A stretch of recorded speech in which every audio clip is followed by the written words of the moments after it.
I will pass on later to you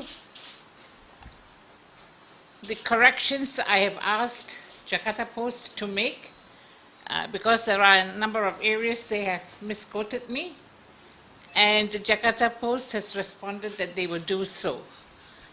So that's the first thing. The second point is that the MACC has sent me a letter yesterday requesting for an interview with me in the light of the media statements that has appeared yesterday. I have consulted my lawyer and I will make my appearance on Friday at Putrajaya at about 10 in the morning.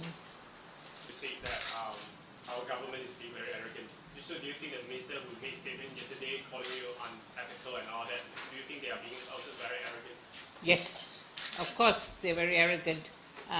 As a government who wants to ensure good governance, it must listen to the people, especially members of the civil society who work with communities that are marginalized, that have their voices suppressed. And when we raise those concerns, it is a responsibility of the government to respond openly and see what changes can be made instead of being in a state of denial. And you know, who has tarnished the image of this country, if not this government? For 2 consecutive years, the US report put us under the watch list, under the human trafficking report. Isn't that shameful? And who has tarnished, if not the government of the day, not us? And that itself should give us a strong cue for this government to respond effectively, instead of continuing to be in a state of denial. When 2 countries have frozen the recruitment of domestic workers, who has shamed, if not this government? As an ASEAN member, when we should be leader, what do we do? These are questions I am asking the government to respond and answer. Do you realize that your statement will tarnish the image of Malaysia? It will not tarnish the image of Malaysia, because I am talking about human rights protection here, the rights of protection of persons, of individuals, of migrants. And it is our responsibility as an organization to raise the issue so that changes will be made and corrections done in the system to ensure protection of rights. What is wrong about it? When we correct what is wrong, when we put the wrong to right, then we are raising our standard and recognition. And that is what we should aim to do. I think this is very, very crucial and very important. It is part of good governance. And what I'm pushing for is good governance. And it's fundamental because it not only affects the migrant workers, it affects our workers. And as I explained, you create a kind of underclass, an exploitative group. And therefore, the locals will also be asked to be in the same form of exploitation, which is not correct. And so, we also put Malaysian workers at risk, or employers will not want Malaysian workers because they will definitely ask for higher standards. You see? So you have to see it in that framework.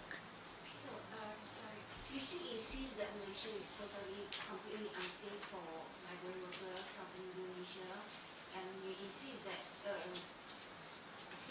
they continue to freeze Malaysia to export.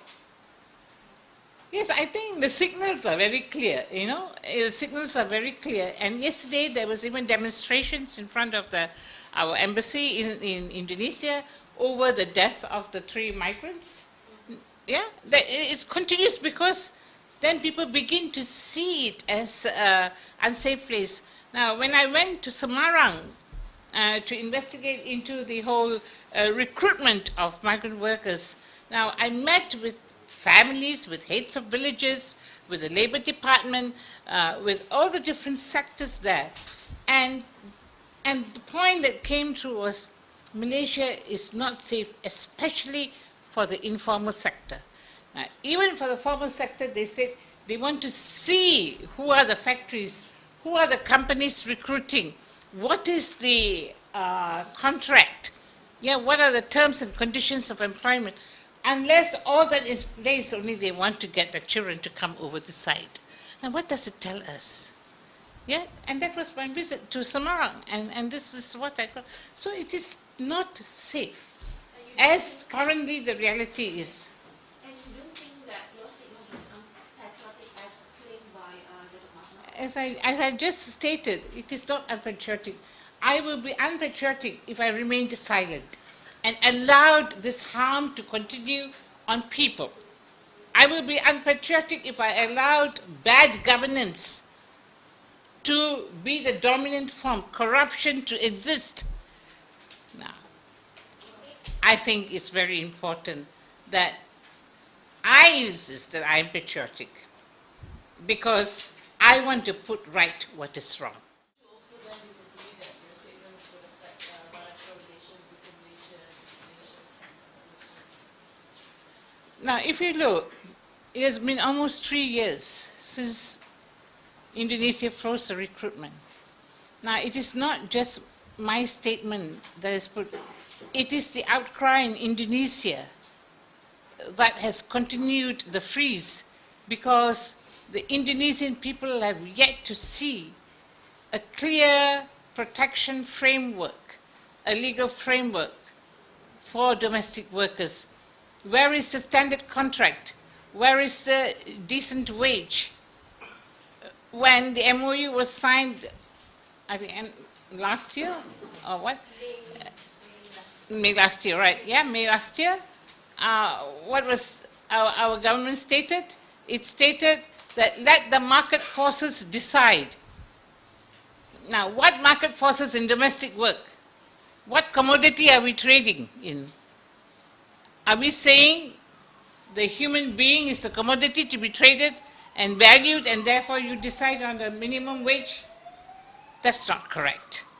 Because the domestic worker works in a most isolated and individualized work environment, that it is really more challenging and accountable to the state to ensure protection of her rights. Unlike where you have a large group of workers who can organize and see to protection of their rights. For the domestic worker, it's a different environment. Therefore, it is up to the state to protect. And so, as long as that is not done, it is the government of the day that puts at risk the bilateral agreement rather than my statement. So you are tagging this as a modern-day slavery, as you said earlier? Yes, and the last US report stated that very clearly. If you go and look at the US report last year, it stated very clearly that's what it is, particularly in domestic work. That's modern-day slavery.